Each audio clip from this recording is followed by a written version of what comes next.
ዛሬ በአፋር ክልል በሰመራ ከተማና አካባቢው ያየነው የልማት ስራዎች ግብርና የከተማ ኮሪደርን ያጠቃልላሉ። ከግብርና አንጻር የእንስሳት መኖና የስንዴ እርሻ አለ።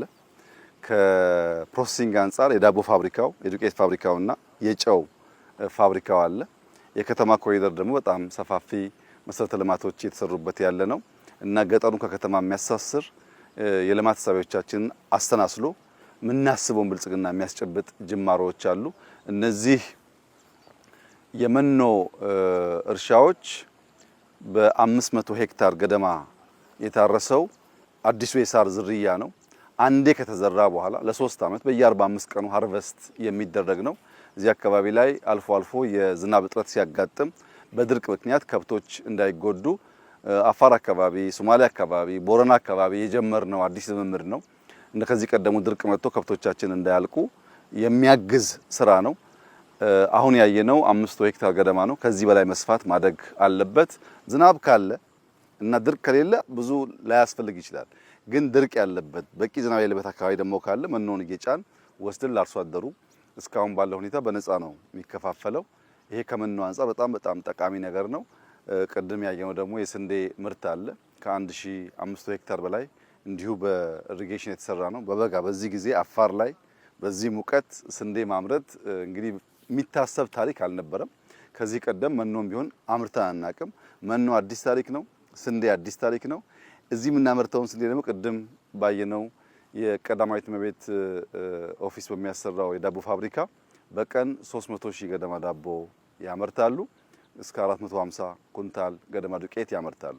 የሰመራ አጠቃላይ ፖፑሌሽን ከዚህ የሚያንስ ስለሆነ ፋብሪካው ለመላው ማህበረሰቡ በእጅጉ የሚያግዝ ነው። ስንዴው በቅርብ ርቀት ስላለ ዳቦ አምርተው ለህዝቡ በረከሰ ዋጋ ሊያቀርቡ ይችላሉ ማለት ነው። ኮሪደር በሚመለከት በጣም ጥሩ ጅማሮ ነው ያለው። የሰመራ የኮሪደር ልማት ከሌላው አካባቢ ለየት የሚያደርገው ብዙ የሚፈርስ ቤት፣ ብዙ የደቀቁ ሰፈሮች የሉበትም። ይብዛ የሚነስም ግንባታው ጥሩ ነው። የሚያስፈልገው መንገድ፣ የፍሳሽ ማስወገጃ ስርዓት መዘርጋት፣ የመብራት ስርዓት መዘርጋት፣ ግሪነሪ መትከል እና የከተማን ስታንዳርድ እንዲጠብቅ ማድረግ ነው የሚቀረው። ሰፋፊ መንገድ ስራዎች ተጀምረዋል። የግሪነሪ ስራዎች ተጀምረዋል። እነሱ ይጠናቀቁ ምናልባት ከክረምት በኋላ በጣም የተሻለ ከተማ እናያለን። በእርሻ ያየነው አመርቂ ስራ ነው። የፋብሪካውም እንደዚሁ ከኢንዱስትሪ አንጻር ኢንዱስትሪያል ፓርኩም እንዳያችሁት መጠነኛ የሆነ እንቅስቃሴ ያለው። እነዚህም በማያያዝ አፋር የሚያርስ ያን ፕሮሰስ የሚያደርግ ለምግብነት የሚያቀርብ ለከብቶቹ መኖ የሚያቀርብ ከሆነ በሌማቱም በእርሻውም በኢንዱስትሪውም በተሟላ መንገድ አካባቢውን ሊቀይር የሚችሉ ስራዎች ናቸው ተብሎ ሊወሰድ ይችላል።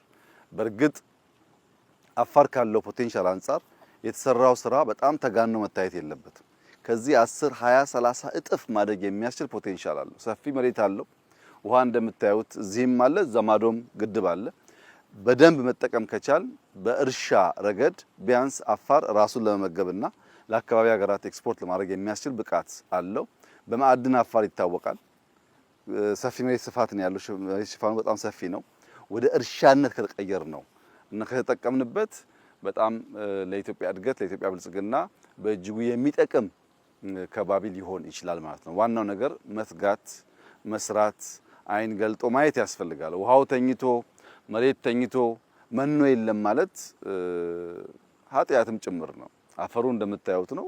ውሃ ካቀረብለት አልፋልፋን ወይም ሮዳስን በማምረት ለከብቶቻችን መኖ ማቅረብ ስለሚቻል የጀመርነው ጅማሮ በጣም ተስፋ ሰጪ ነው። በጣም ጥሩ ስራ ነው። ከዚህ በላይ ግን መትጋት መጣር አለብን። የምናስበውን ብልጽግና የምናስበውን መለወጥ ለማምጣት ጅማሮአችን መልካም ቢሆንም መፍጠን ደግሞ አለብን። መፍጠን አለብን፣ መፍጠር አለብን፣ ማያያዝ አለብን። ያኔ የተሟላ የልማት ገጽታ ያላብሰናል። እስካሁን ባለውና ባየነው ነገር በጣም ደስ ብሎናል። ይሄ ራመዳን ወቅት ነው። በራመዳን በዚህ ሙቀት አፋር ውስጥ እንደዚህ ያለ ስራ ማየት አዲስ የስራ ባህል መፈጠሩን ያሳያል። ህዝባችን እንዲበረታ እንዲሰራ ሰርቶ ብቻ በላቡ ራሱን ማኖር ራሱን ማቆየት ለልጆቹ መልካም ሀገር መተው የሚችለው በልመና አይደለም፣ በስራ ብቻ ነው። መልካም የሆነ ሀገር አለን፣ እንስራ፣ እንተባበር፣ እንለውጥ፣ እንፍጠር። በዚያ መንገድ ልጆቻችን የማይለምኑ በአንጻሩ የሚረዱ ሆነው ሀገር እንዲረከቡ ስለሚያስችል እንበርታ እንስራላለሁ። እጅግ በጣም ጥሩ ቆይታ የነበረን። አመሰግናለሁ።